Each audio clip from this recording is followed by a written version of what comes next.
नमस्कार दोस्तों, एक और वीडियो में आपका स्वागत है। इस वीडियो में हम एवरेज के 4th टाइप के क्वेश्चन सॉल्व करेंगे। तो चलिए वीडियो को शुरू करते हैं। क्वेश्चन लिखा हुआ है कि 100 छात्रों वाली एक कक्षा में एक विशेष विषय में प्राप्त अंकों का माध्य 25 है।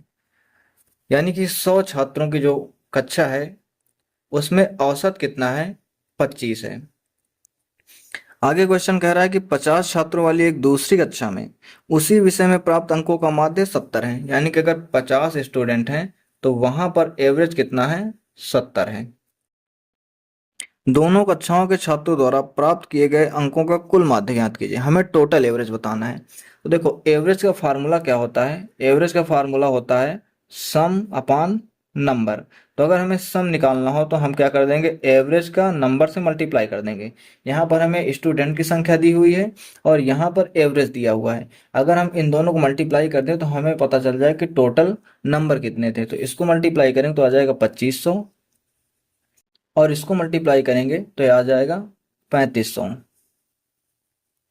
अब हमें बताना है कि पूरी क्लास का औसत क्या होगा। तो पूरी क्लास का औसत निकालने के लिए हम पहले टोटल अंक निकालेंगे, क्योंकि औसत निकालने के लिए हमें सम चाहिए। तो इसको ऐड कर लेंगे तो कितना हो जाएगा, 6000 हो जाएगा। ये टोटल नंबर हो जाएंगे दोनों क्लास के मिलाकर। और ये 6000 नंबर कितने स्टूडेंट्स में है, तो 100 और 50 यानी कि 150 स्टूडेंट्स में है। इसको हम डिवाइड कर देंगे तो कितना आ जाएगा हमारे पास, 40। और ये इस क्वेश्चन का आंसर हो जाएगा। दूसरा क्वेश्चन देखते हैं। लिखा हुआ है कि 20 प्रेक्षणों का माध्य 50 है। यानी कि 20 प्रेक्षण हैं जिनका एवरेज क्या है, 50 है। बाद में यह पाया गया कि दो प्रेक्षणों 13 और 24 को गलती से 31 और 42 लिख दिया गया। यानी कि 13 और 24 को क्या लिख दिया गया, 31 और 42 लिख दिया गया। ये होना चाहिए था और ये लिख दिया गया। तो इन दोनों को हम देखेंगे, 4 3 7 हो जाएगा, 2 1 3 हो जाएगा। इसे देखेंगे तो 2 1 3 हो जाएगा और 4 3 7 हो जाएगा, लेकिन माइनस में। इन दोनों के बीच में हम गैप देख लेंगे कि कितने का अंतर आ रहा है।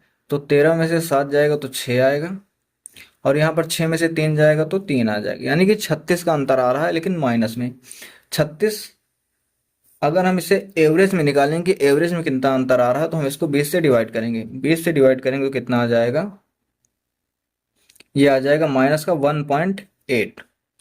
हमें बताना है, आगे क्वेश्चन कह रहा है कि सही माध्य ज्ञात कीजिए, यानी कि सही एवरेज बताना है। तो एवरेज में जो डिफरेंस आया वो कितना आया, इतना आया।